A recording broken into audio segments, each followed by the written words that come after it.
Hello friends, my name is KitaDollx and welcome to my channel.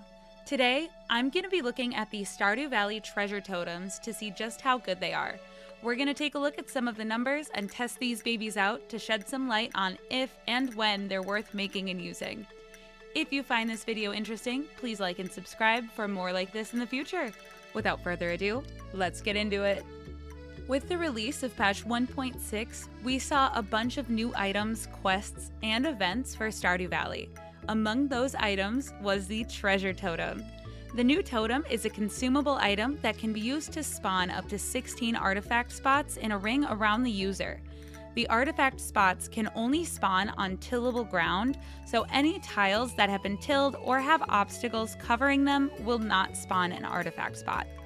The Treasure Totem is craftable after reaching Foraging Mastery, with each requiring 5 hardwood, 1 mystic syrup, and 10 moss. These requirements are pretty steep, and I think that's really going to play into how worthwhile these totems will end up being. But we're going to come back to that later. When tilled with a hoe, the artifact spots can produce a wide range of items depending on the location and the season, including artifacts, lost books, root vegetables, clay, coal, and a variety of others. Normally, my team of scientists would calculate average revenue per totem based on drop rates by location, but there's such a wide variety of items that I think we're just going to test this out in a few locations. The ring of artifact spots spawn with a 7-tile diameter, so there are a limited number of locations where using the totem won't be obstructed. The beach, quarry, railroad station, desert, and Ginger Island all come to mind as good candidates. My quarry and train station are a little bit congested at the moment, so I'm going to test these out on the beach, near the mountain lake, and in the desert to start. There are enough artifacts that can be found in multiple locations, so we'll focus on a few that are a bit more unique. The beach will frequently drop dried starfish, anchors, and glass shards. The farm is the primary source for the rusty spur and the chicken statue. The town will be the best place to get the rusty spoon and the chipped amphora. The desert will drop the golden mask, golden relic, and the palm fossil. And Ginger Island will drop golden coconuts and artifact troves at the dig site. If you're looking for specific fossils to finish your collection, the Treasure Totem can definitely help in some cases. If you're thinking that maybe you can try to earn some money off of the spoils of your Treasure Totems, well, I might have some bad news for you. After testing these totems out on the beach, desert, and the mountain, I made on average roughly 1,660, 1,900, and 1,035 gold per totem, respectively. This isn't great when you consider that the sell price for the totem ingredients is 1,125 gold or 1,375 gold if you have the tapper profession. There are some pretty big caveats here too. I was taking some pretty big indiscriminate swipes with a powered up hoe during winter, so I no doubt nabbed some extra clay and winter forageables. I also already read the Treasure Appraisal Guide, which triples the base sell price of artifacts. Without this power, I would generally expect to see a net loss when using the Treasure Totem in these locations.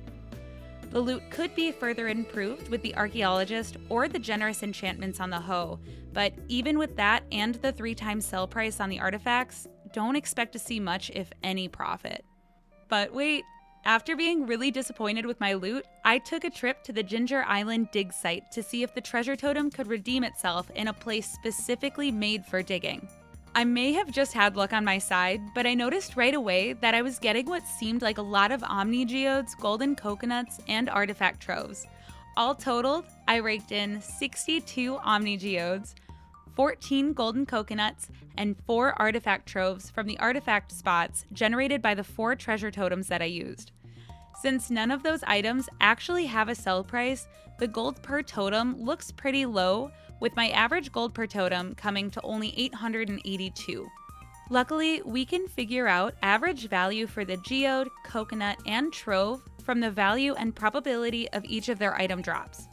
If we assume that we've read the Treasure Appraisal Guide and then subtract the cost of breaking them open at the blacksmith, they average out to roughly 97, 504, and 635 gold, respectively.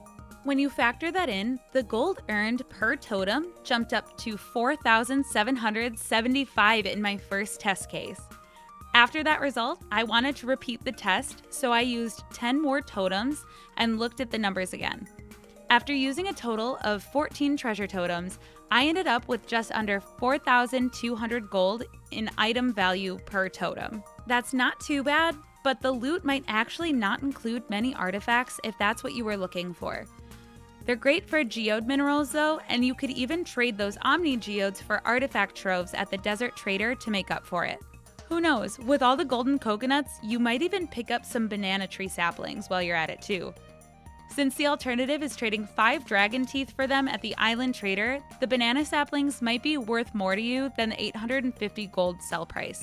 So the other big elephant in the room is that the foraging mastery requires all 5 skills to reach level 10, as well as getting at least an additional 10,000 skill experience, assuming foraging is the first mastery skill taken.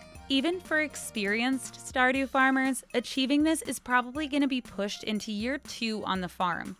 By the time you gain access to this, the museum collection may already be nearing completion. So when do these make sense to use?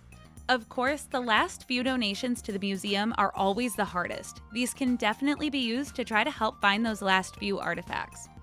There are some uses for specific artifacts outside of the museum donations as well. A few of those examples are the dried starfish could be a request from a super cucumber fish pond, a dwarf gadget is used to make a farm computer, or maybe you want to make a bridal shirt and you need an ornamental fan. Anyway, you get the idea. Sometimes the RNG just doesn't go your way and certain artifacts refuse to pop up. Outside of that, based on my limited testing, the Ginger Island dig site might be one of the only places where the treasure totems can actually make some money.